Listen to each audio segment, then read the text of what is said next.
As you can see, believe goes for the crypt altar build order, which is the best decision, the best opening here on this map, because going crypt ziggurat will give the Night Elf time to get Demon Hunter level 2 before you even come to their base, and that basically means that you either will be pushing with your level 1 Death Knight versus level 2 Demon Hunter. It's quite hard, or you will be trying to creep to level 2 while you have a Demon Hunter level 2 on your ass. So that's why I wouldn't recommend going Crypt Ziggurat on this map. Well, on Echo House it works much better, because you can come there before Demon Hunter gets level 2, unless they try to creep the orange grip camp right away. As you can see, believe scouts with the gold instead of acolyte. If you do that, make sure you have enough lumber to put out the second ziggurat before you run away with your goal, or you'll supply cap yourself for a time, and it will remove some of your harassment potential with early game. He does a little trick here to force ensnare on the archer. You don't want to go in with the goal and get ensnared and just lose your scout goal right away.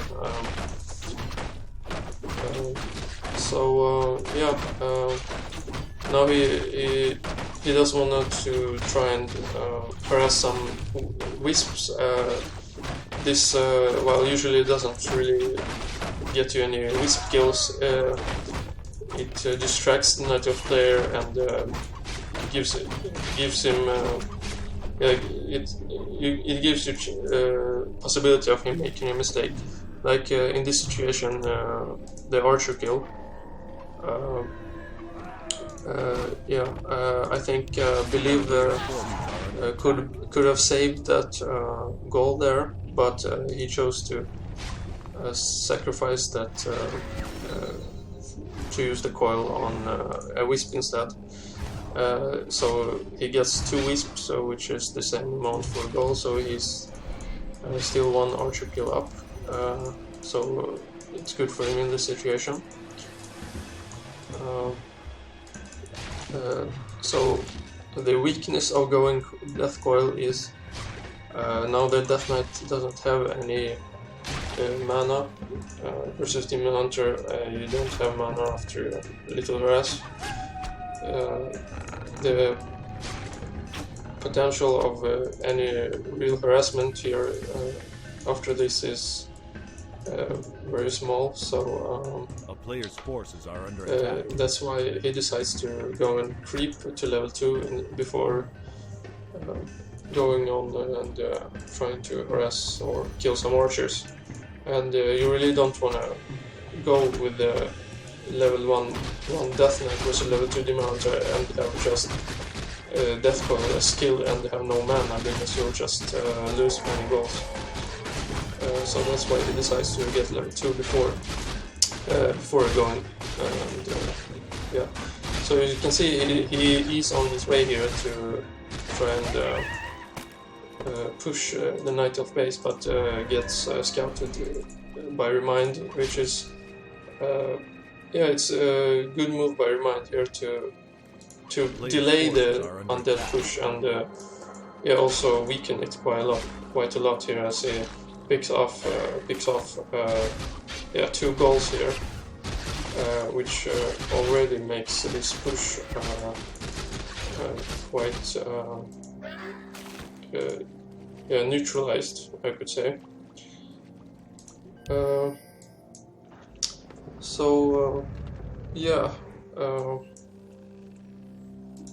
He still does want to pick off some archers or wisps.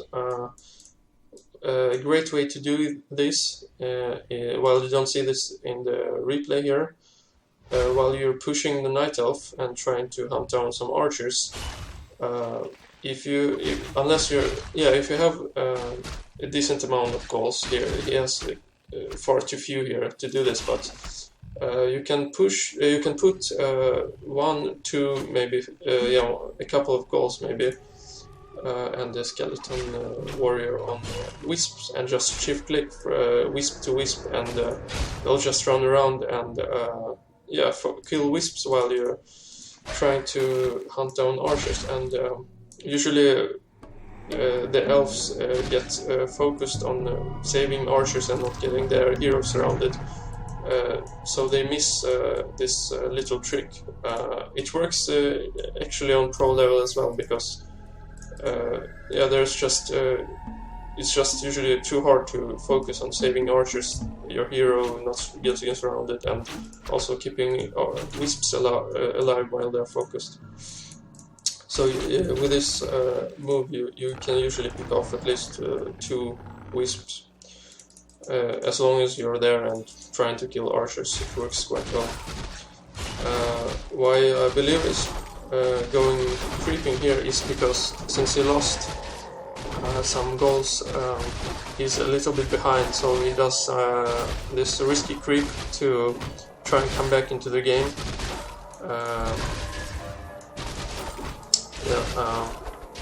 And also gets level 3 and item from this goblin laboratory.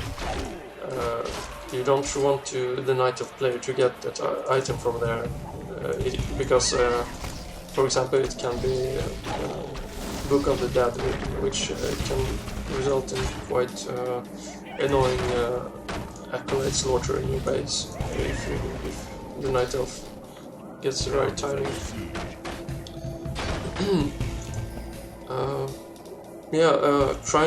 Try to cancel Ancient of Lore is a really effective way to slow down Night Elf, because one of the important things when playing this strategy is you don't want the Night Elf to have more than 2 Druids of the Claw with Master Training when you push, because more than 2 become really hard usually. But of course also hero level depends quite a lot here. As you can see, thanks to the Sentry Ward, Believe knows where Remind will be creeping, and as I said earlier, Night Elf hero levels are really important for Night Elf here. So as Undead, you wanna really slow down their creeping as much as you possibly can, especially Panda level. So that is exactly what Believe is doing. It's not that important if you kill any archers or if you can kill anything, as long as you stop a Night Elf from creeping. You ruin their game quite a lot in the mid game. And the difference between Panda level 3 or Panda level 2 is easily like a heal scroll, and 250 gold is a decent amount of gold money. Yeah. So if you make this push and Panda is not level 3, it's extremely hard for Night Elf to do anything, because your goals won't really die.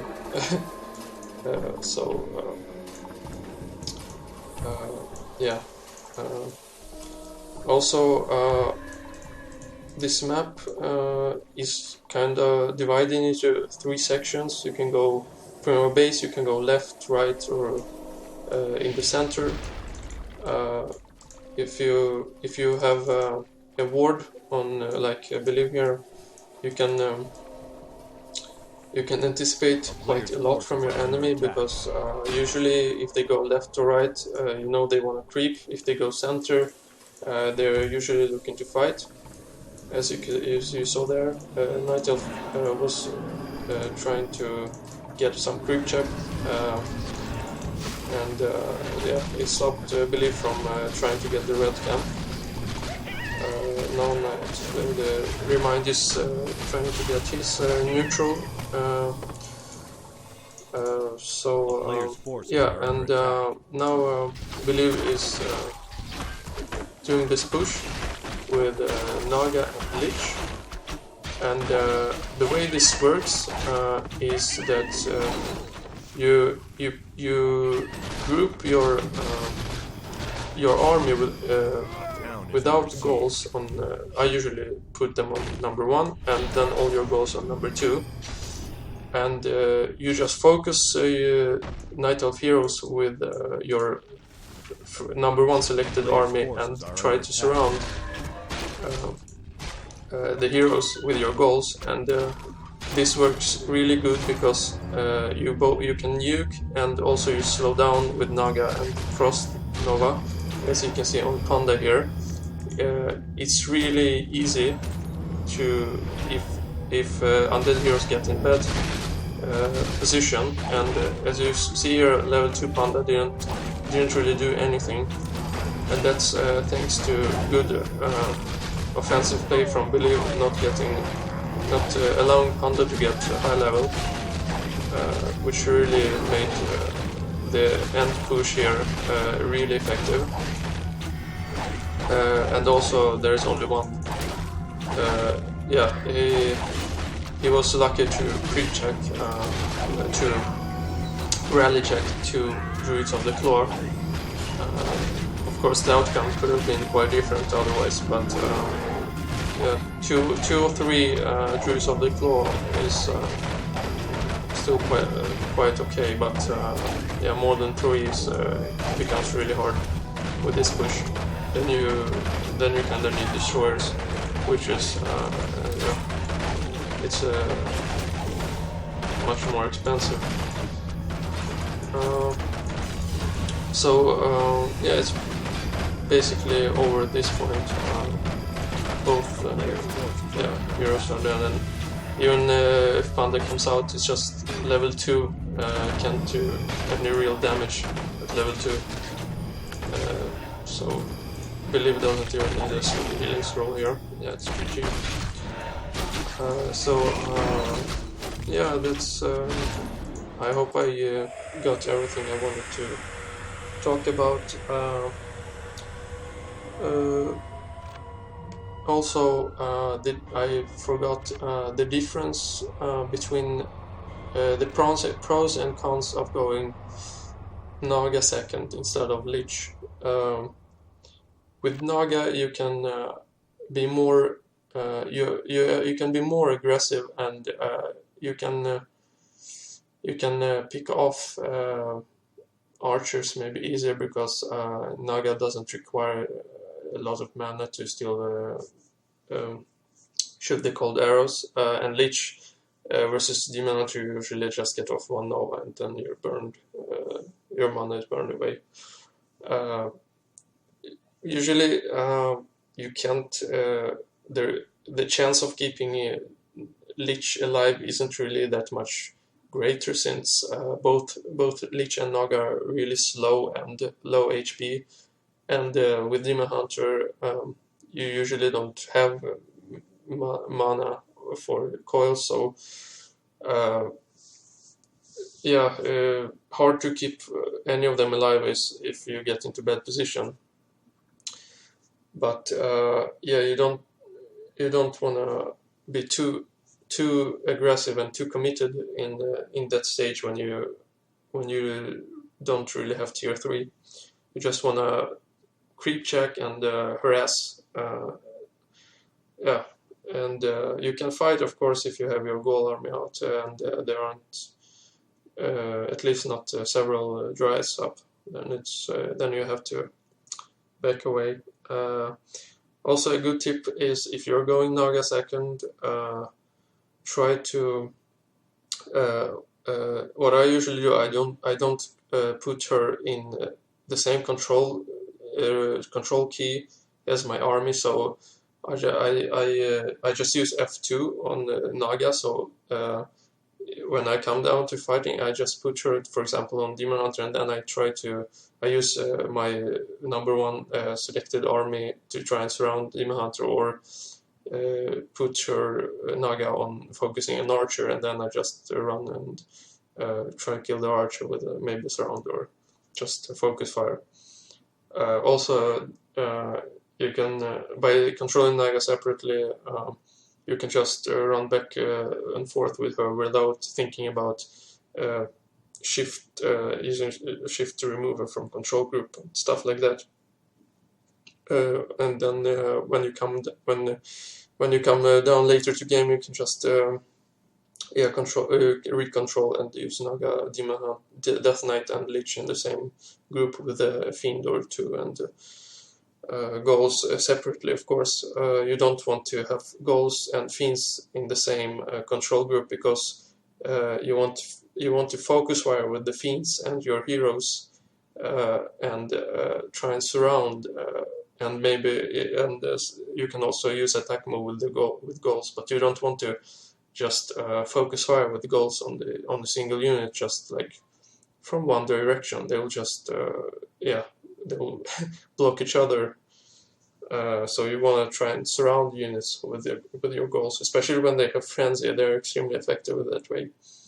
So remember to just focus with your heroes and Fiends on the hero, and run around with your goals, and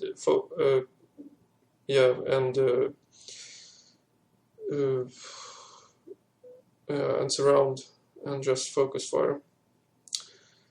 If you do this correctly and your timing is good, you don't need to destroy, because the Night Elf will usually don't have enough of druids to really do anything. One rejuvenation there, and it doesn't really do that much. You can just out nuke that anyway. So that's basically it. I hope you enjoyed this audio. I hope some of you get some useful information from this, and become better undead versus Night Elf players.